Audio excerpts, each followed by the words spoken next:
I don't think they have spirits talking to them. Oh. oh, that's not normal, got it. I've been reading tarot since like March, and it's July now, and I think that it's abnormal that I'm at the level that I'm at after just doing it for 4 months. And I think it's because spirits talk to me. I don't think that's supposed to be happening. She keeps coughing because she wants me to say that I'm a psychic medium, but I don't have the balls to. We're gonna be talking about divination tools. Again, we did Ouija. We actually started. If you didn't know.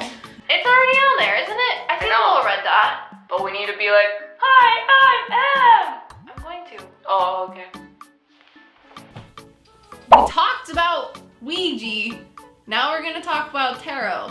So if you didn't know, hi, I'm Liv, and this is Em, and we're your Meta PsycKicks. So Em, if you didn't know, is a psychic intuitive / and she loves to do tarot. I don't know anything about tarot. Besides that, I have her pull my cards all the time because she's like, I need practice. And I'm like, okay, let's look at my trauma today. Again, in a different way.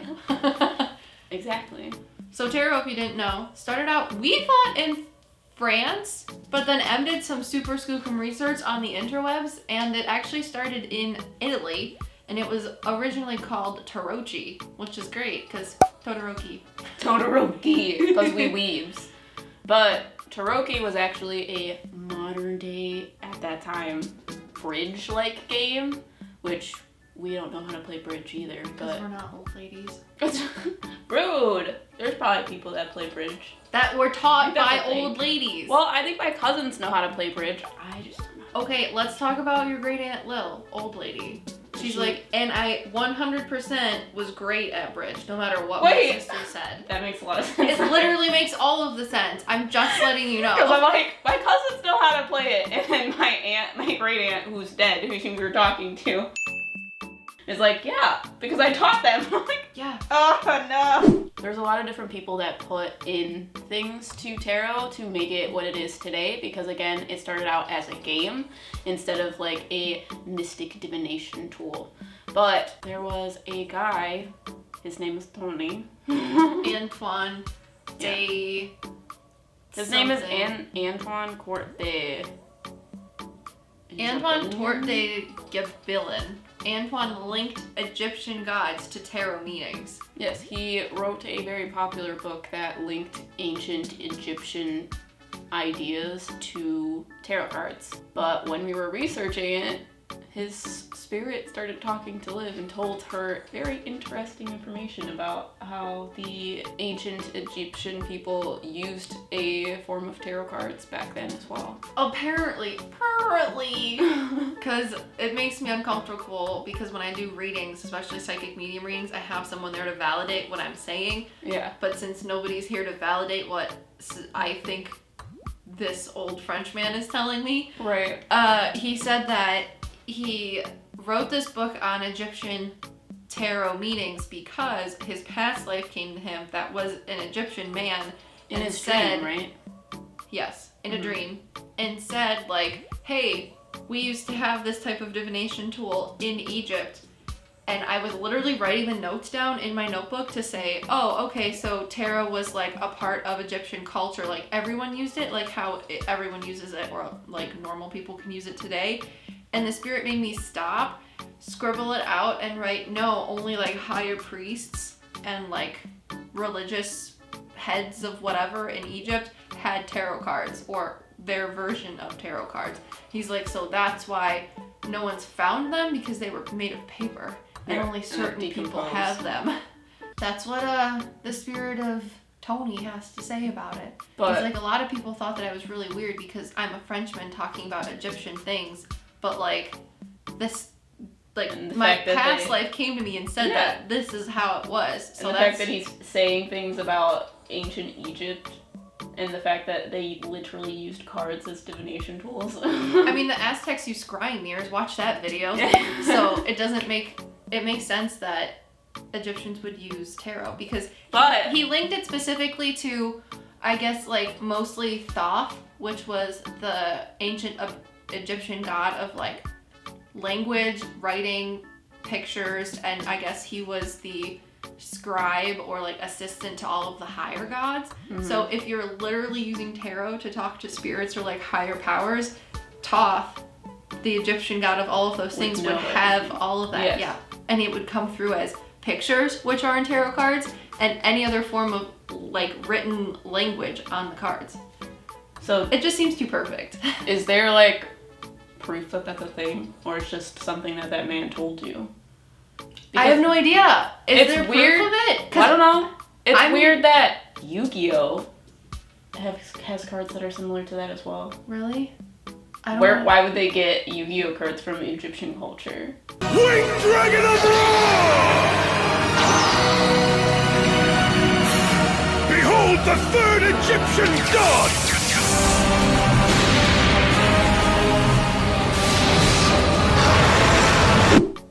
I have no idea. Like, that's weird to me, if no? anybody has like history backgrounds on how this could be possible, how like Egyptians would use tarot cards as a divination tool and it was only for like high priest people, let us know, because I'm only knowing this information from supposedly a spirit that's talking to me. But again, I don't have like validation besides that I can see what he looks like, and then I looked up what he looks like, and you like. And you looked up that paper was a thing back then as well? Yeah, because it was made of papyrus. I was like, no, this has to be, I have to be like losing my mind, because Egyptians didn't have paper. They wrote everything on walls, right? Like it's carved everything and painted things. And they're like, no, the Egyptians used papyrus and everything. I was like, okay. So Eliphas Levi came in and he started connecting tarot with the Hebrew alphabet, also like the elements, the planets, zodiac signs, things of those natures, and that's why today we have those correlations within tarot. So each one of the suits in tarot all deal with the elements, and then each card will deal with one of the zodiac signs and a planet. So each one of those cards carried on those traditions that he put into the cards.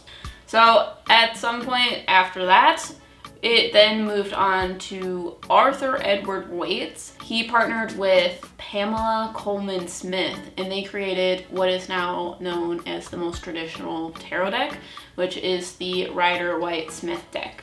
And essentially, we're thinking the Waite guy, he is the one that kind of came up with the symbolism in the cards, and then Smith is the one that did all of the illustrations. And you talked to Smith as well. Yeah, from what I read on the interwebs is that she lived in England. Her nickname was Pixie, and she wrote Jamaican like kids storybooks, or like they said fairy tales, but it actually might just be like Jamaican lore, like religious things. So she told me that her mother helped her create the card symbols, like the pictures and stuff. Because her mother was very artistic, and she kind of was at a loss because this guy approached her, who was also a spiritualist person, and was like, hey, I want to make this, but I can't. Can you help me? And she's like, yeah, sure. But also was like, this is a lot of responsibility. Like, I have it. I got it. This is really cool. It's going to be a great opportunity for me, but also it's hard. So her mom helped her, according to what she said. But again, I don't have anyone to validate that. So this is when tarot started being used primarily as a divination tool, and that's why they redesigned the cards, because the Marseille version of the cards, the French version of the cards, didn't have this like very rich symbolism. It looked more kind of like a playing deck, so it had like just the number of the whatever suit it was. So they would have 5 cups. They would literally just have 5 cups drawn instead of the actual picture of what the card meant. So that's what made it a little bit easier to use for divination, because it allowed the reader to kind of see and picture whatever the card meant to them. Do you think Thoth did that? Oh gosh.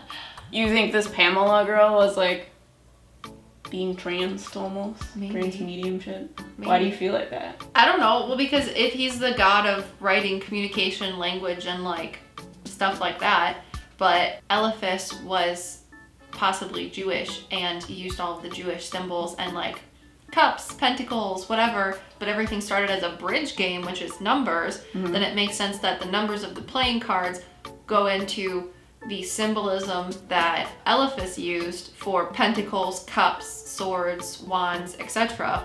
But then Thoth, who talked to Tony, was like, we gotta fix this, it's not quite right, and worked through all of them.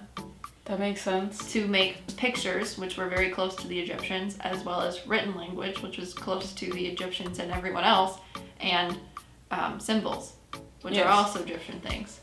Because the numbers all have a different meaning, and when you put them in a specific suit, they still have the same meaning for the number, but it is affected by the suit of the card. So there's a lot of numerology that goes into tarot cards as well. A tarot deck consists of 78 cards, and it is split into 2 parts. You have your major arcana, which is 22 cards, and you have your minor arcana, which is 56 cards. And the minor arcana is the part of the deck that's kind of like playing cards. So it is labeled between 1 and 10, and then it has the 4 court cards. And then you have the 4 suits, like I said before, which is the pentacles, the swords, cups, and wands. And then the major arcana are the part of the deck that's kind of more of a story-based kind of thing. It's kind of like where you go through your spiritual journey and your spiritual awakening, and that's where it starts with the Fool.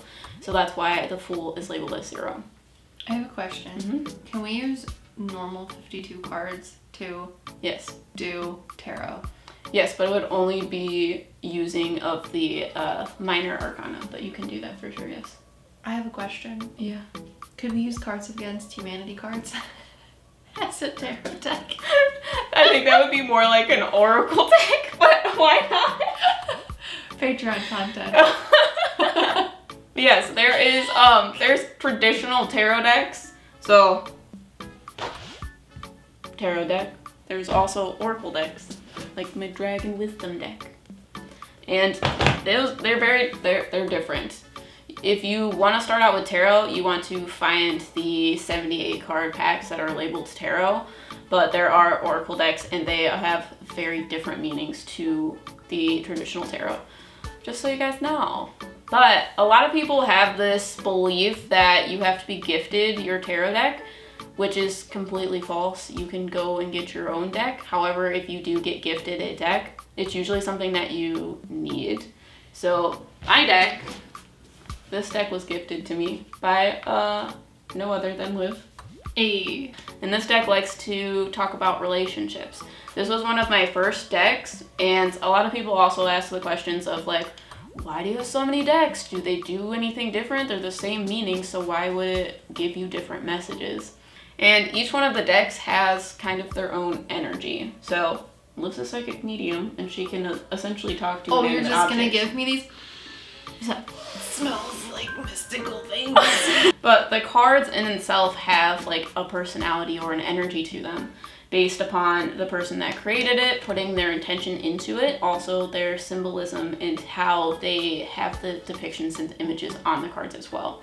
And they will give you messages in like a tone, in a specific voice. So that's why when you pick out your first tarot deck, you want to find something that you connect with, I don't know, on a spiritual level or just like cognitively, it is something that makes more sense to you. So this was one of my first decks, and it is one of the more traditional aspects or traditional symbolism. It's your first big girl deck. But this is based upon the Rider-Waite symbolism. If you guys are beginners, I would suggest maybe getting one of the Rider-Waite's more symbolic tarot decks just because it's easier to read. But again, it's going to be determining what deck speaks to you the most. So don't limit yourself and say, I have to get a Rider-Waite deck. It is very much like, just get deck that is speaking to you. Get deck. Get deck. Speak Get deck speak to you. But there are a lot of different decks that are more abstract, which might be harder for you to read as a beginner. Like this one. That one is not actually very abstract. I think it is. What it I mean scares me. I almost bought this one for you, and then the first time she let me hold it, I was like, my hands, they feel like they fell asleep. Why is it biting me? Mama, the bees are stinging me. Well, this deck is a deck that speaks to me more because of the symbolism on it. Mm-hmm. This one's not necessarily abstract. What I mean by abstract is the decks that are like, this like explosion of color is the King of Swords. When in fact this deck, if you can see, this is the King of Swords and it's a dude with a sword. So obviously that would make sense. Whereas like, I don't know, his head's on fire. That makes me nervous. Whereas I don't have an abstract deck to show you. They all have very strong symbolism in them. But they all feel different though. yes, they all have different energies. So the deck that she is using, it's like a thug deck. It's very steampunk, and it does not have time for your emotions. So it will not coddle you. It will literally just like stab you with its double-edged sword. Hence why my hands tingle when I hold it, or when it. Yeah. We've gotten an understanding, but that deck definitely is like. Yeah. All the time. It doesn't have time for your emotions, and you have a lot of emotions. I have a lot of emotions. And then I like this deck. This is her other one. Okay, so this deck is the Cosmic Vision Tarot deck. I got this one on Etsy, but I will give you guys links in the description if you want any of the tarot decks that we talk about in our videos. But where's the elephant? Oh, why don't I pull the elephant card? I just like elephants. But this deck, it has like very Mother Earth. It's energy. very grounding. When you hold it, it makes you feel like you're comforted. Yes, it's very grounding, but it is a nurturing type of vibe. It's like one that sits you down and tells you what you need to hear because it loves you. So let's get into how you use a tarot deck. So before we started this business, we initially thought that when you read tarot that you had to have the person that you were reading shuffle the cards. They essentially needed to put their energy into the cards in order to get correct or accurate messages. But we have recently found out that that is not the case.